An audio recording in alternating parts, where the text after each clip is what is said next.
You are looking at the Friars Club section here of the cemetery. And what the Friars Club is, it's a private club in New York City famous for its risque roasts. The club's membership is composed mostly of comedians and other celebrities. And buried in the Friars Club section here of the cemetery is a very funny individual by the name of Soupy Sales. Now, Soupy Sales, how can I explain Soupy Sales? Dealt with network children's television shows, like a variety show type of a deal, kind of similar to, if you think of like way back in the day, if you ever watched Full House, where Joey has that whole little gimmick thing going on with the woodchuck, and he has guests and he has various puppets and stuff like that. Well, that was Soupy Sales in the Friar Club's section here. So it was a children's variety show, TV show. And that show was called Lunch with Soupy Sales. Later became the Soupy Sales Show. And it was like, again, like a series of comedy sketches, frequently ending with Soupy Sales receiving a pie in the face, which became his trademark. You're looking at a pie right there. From 68 to 75. He was also a regular panelist on What's My Line, a popular game show. You're looking at his grave there. Very ordinary. During the 1980s, he hosted his own show on WNBC in New York City. He appeared on various game shows as well. Very slapstick, wordplay, improvisation. Lunch with Soupy Sales. When he graduated Marshall University, he began working as a scriptwriter and a disc jockey, initially at first in Huntington. He then moved to Cincinnati, Ohio in 1949, where he was a morning radio DJ and performed in nightclubs. He began his TV career in Cincinnati with Soupy's Soda Shop, which was TV's first teen dance program. And then he had Club Nothing, kind of a late night comedy variety program. But again, kind of before, I guess, Mr. Rogers, and that might be even a stretch, there was Soupy Sales. Lunch with Soupy Sales. Originally called 12 O'Clock Comics, and later known as the Soupy Sales Show. Improvised and slapstick in nature. It was almost like a rapid fire stream, just constant energy of like comedy sketches, gags, puns. And, it mostly always resulted in Soupy receiving a pie in the face. It became a trademark.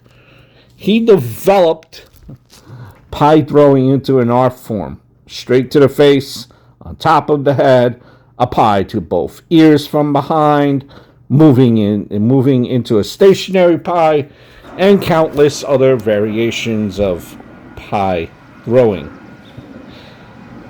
He claimed at one point that he and his visitors had been hit by more than 20,000 pies during his career. 20,000 pies. 20,000.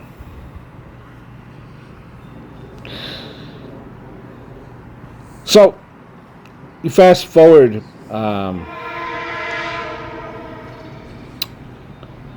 to 1964 here, and at this point, Soupy Sales comes to New York. Weekday home, WNEW TV in New York City. It was a local version here, from 64 to 66. 260 episodes to local stations outside of the New York market during the 65-66 season. That's probably the height of Soupy Sales' popularity. You had guest appearances by stars such as Frank Sinatra, Tony Curtis, Jerry Lewis, Judy Garland, Sammy Davis Jr., musical guests, which were huge back then. These groups, Shangri-La's, leader, they sang the leader of the pack. You had the Supremes, the Temptations, all big names back then. Character-driven, he had puppets. The White Fang, the biggest and the meanest dog in the U.S., who only appeared as a giant white shaggy paw with a black triangular type of felt claws jutting out from the corner of the screen. Fang spoke with kind of an unintelligible short grunts and growls, which Soupy repeated back in English for comic relief, right? White Fang was often the pie thrower when Soupy's jokes bombed. You had Black Tooth, the biggest and the sweetest dog in the U.S., also seen as a giant black paw with white triangular felt claws and with more, there was a little bit more feminine, but similarly unintelligible dialogue. Black Tooth's trademark was pulling Soupy off camera to give loud and noisy kisses. Soupy Sales there. His famous incident, not so famous there, but New Year's Day incident, and everyone keeps on talking about this with Soupy Sales. So it was January 1st of 1965, and he was miffed at having to work on the holiday, on New Year's. So Soupy ended his live broadcast by encouraging his young viewers to tiptoe into their still sleeping parents' bedrooms and remove those funny green pieces of paper with pictures of U.S. presidents from their pants and pocketbooks. Put them in an envelope and mail them to him, and he's going to send you a postcard from Puerto Rico. Soupy instructed the children. And, well, guess what? Several days later, substantial amounts of money had begun arriving in the mail. It was in the thousands of dollars. But he said that much of that was in play money or monopoly money. Sales said that he was joking and that whatever real money had been sent would be donated to charity. But the parents complained.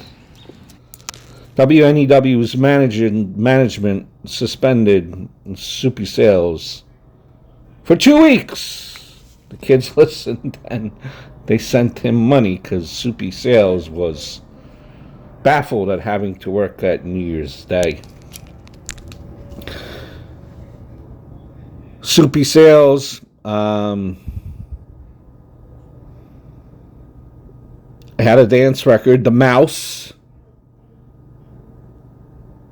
It's one of them. It actually, you had Muck Artie Park, Bag of Soup, Spy for a Pie. records out there as well. Various game shows. He was on various game shows as well. What's My Line? Usually the first panelist introduced and occupied the chair on the far left side. Hollywood Squares. To Tell the Truth. Dozens of that. Midday radio show on WNBC in New York from 85 to 87. Between drive time shifts of Don Imus and Howard Stern.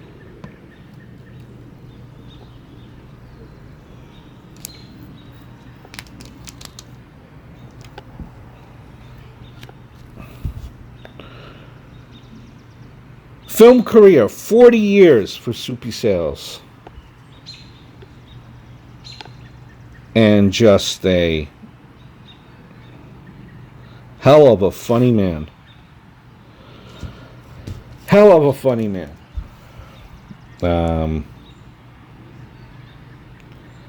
Howard Stern credited Soupy Sales as being one of his childhood heroes.